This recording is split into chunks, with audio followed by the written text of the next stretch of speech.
Mes chers amis en Jésus-Christ, remercions Dieu Tout-Puissant qui nous a encore donné l'opportunité de nous réunir une fois de plus autour de sa parole. Thème, les problèmes des descendants et lignées. Depuis, une chronique chapitre 1 jusqu'au 9e chapitre, on traite du problème des descendants ou des lignées. En effet, comme le déclare la Bible, Dieu a fait que les hommes, sortis d'un seul sang, habitassent sur la surface de la terre, ayant déterminé la durée et les bornes de leur demeure, Actes chapitre 17 verset 26, Deutéronome chapitre 32 verset 8. Donc la race humaine est partie d'Adam jusqu'à Noé, le Consolateur, une chronique chapitre 1 verset 1 à 4, Genèse chapitre 5 verset 29. Ensuite est intervenu le déluge, au cours duquel Dieu élimina la race humaine de la terre, tout en laissant Noé et sa famille qui avaient trouvé grâce à ses yeux, Genèse chapitre 6 verset 8, Genèse chapitre 7 verset 1. En outre la descendance à partir des enfants de Noé d'où toutes les nations sont sorties, Genèse chapitre 10 verset 1 à 32. Ainsi de Sem, fils de Noé, est sorti Abraham qui est l'ancêtre du peuple juif. En effet, Abraham engendra Isaac et Isaac engendra Jacob et Jacob engendra les 12 fils qui forment les 12 tribus d'Israël. C'est ainsi que la Bible décrit la composition de chacune des tribus d'Israël.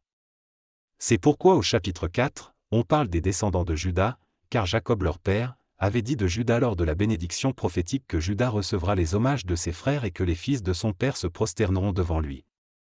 En outre le sceptre ne s'éloignera point de Juda, ni le bâton souverain d'entre ses pieds, jusqu'à ce que vienne le Shilo et que les peuples lui obéissent. Donc Juda est une race royale parmi les 12 tribus dont le Seigneur Jésus-Christ est issu, le Shilo qui doit venir lors du règne millénaire où tous les peuples lui seront soumis. Il est à noter qu'en Israël, ce sont les premiers-nés qui étaient considérés comme faisant partie de la descendance et comme tels, on leur accordait le droit d'aînesse, Deutéronome chapitre 21 versets 15 à 17.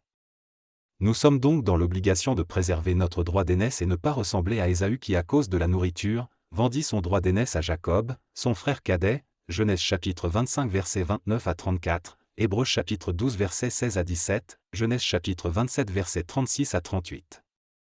Le droit d'aînesse est donc très important, car la bénédiction était destinée aux premiers-nés. Nous ne devons donc aucunement le mépriser pour les réjouissances temporaires de ce monde ou du siècle présent, car le monde passe et sa convoitise aussi mais celui qui fait la volonté de Dieu demeure éternellement, 1 Jean chapitre 2 versets 15 à 17. L'héritage est donc réservé aux premiers-nés. Mais de quel héritage s'agit-il? Le vrai héritage dont est question ici, c'est la vie éternelle, 1 Jean chapitre 2 verset 25, ainsi, en Jésus-Christ, nous sommes les vrais premiers-nés, Hébreux chapitre 12 versets 22 à 29, nous sommes inscrits dans les cieux en Jésus-Christ notre Seigneur et Sauveur.